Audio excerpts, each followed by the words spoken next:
Hi there, it's Jennifer with Christy and Jennifer Flow and Transcendence. I hope you're all doing well. I just wanted to get on here and talk a little bit about spirit and the Holy Spirit and, the unknown things that we don't see. We, uh,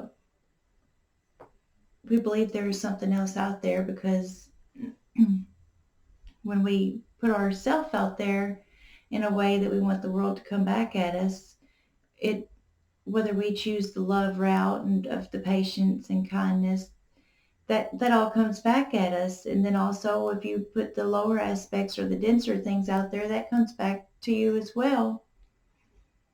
And I just wanted to talk a little bit about the Christ consciousness and the Holy Spirit and the guardian angels. We can only access them when we are in a state of calm and peace and love and no anger, no greed, no hate.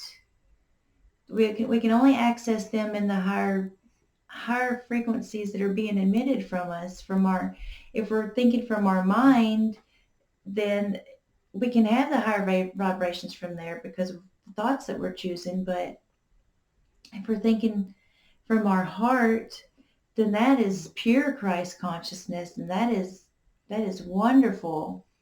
And if you can get your days to where you're don't really have an opinion on anything and you view the good and the bad as a neutral thing, then that's a Christ consciousness, and that's a beautiful goal. And it's the daily victories that we go through, and the daily actions and the words and the thoughts that we choose to react on that we can choose not to react on the positive ones or the negative ones. It's all a matter of what you want, and there's not no right or wrong way.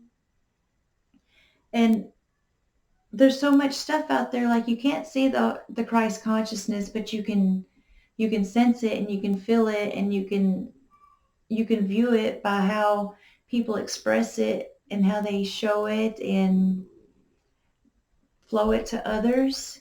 And sometimes you can just feel it just by walking by somebody or getting a smile from a stranger, or just seeing a homeless man being content with how their life is. And the Christ consciousness comes in so many different ways, and that's what's so hard for the human conditioning to understand, is that there is not no one way. There's so many ways that you can view one thing, and you can look at the tarot deck with that. There's, I don't know, maybe 52 different cards, and you can look at one thing 52 different ways from each of those characteristics of the cards.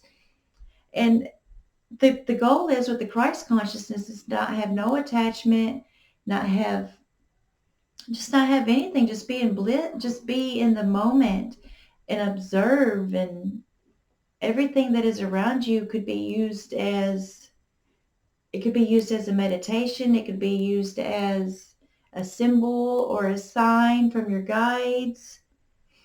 It could be used as a reminder. There's lots of things out there that it just depends on our perspectives of it, on how we want to view the different things, not just our actions, but just like a blanket or a plate or a candle. It just the little things. It makes a big difference, especially when you're in the Christ consciousness.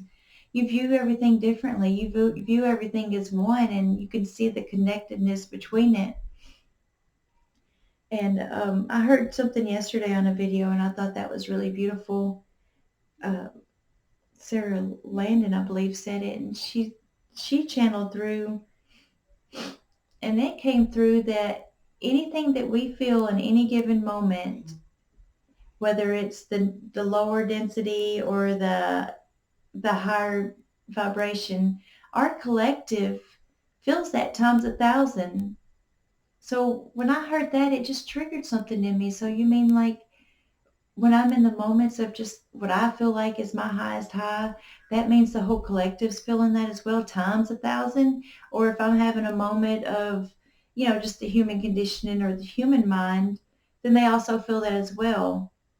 But then not only on the collective level, then that radiates through the whole world. And then you can also look at it into it radiating into the whole galactic system.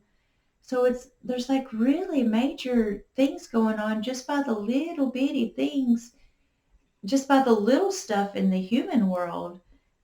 They have so much big impact. And the, that's just the interesting part of the game, is to find the different sub-factors of love that you can reach into, and become that humbleness, and become to where you're just one, and you're neutral. You're neutral on the good and you're neutral on the bad. Because, and then you can also view it as, if something does arise that is more of what would be considered an obstacle, you can look at it as an opportunity, a wonderful opportunity. Kind of like the day before yesterday when I mentioned, you can look at the positives or you can look at the negatives. We always choose the negative. Well, we don't always choose the negative, but the negative it kind of overtakes our mind, our human conditioning. So it's like we're programmed to be function like that. But when you can program your mind, or just clear your mind to where everything is neutral, and you can look at it as a way to learn from it, then that's a major step. You should be very proud of yourself. That's and that doing that, it helps the collective. It just it helps the collective, and it helps each individual. And you know how we change the world? We change ourselves first.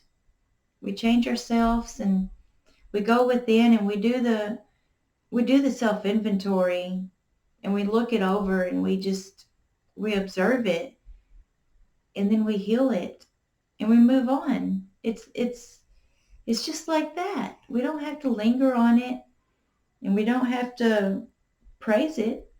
We just do it. We just go out there and we just do it, and then doing it creates other people to see how we're living our life, and they're like, "Oh, I want a little bit of that light. I think I want a little bit of that light. How can I get that light?" And then eventually, then you got 5 or 10 people that's doing it, and then eventually you just got the whole world. Well, that's all for tonight. Take what you want and leave what you don't like, but hopefully something in this struck a chord in your ears and in your soul. Hope you all have a good night, and thank you.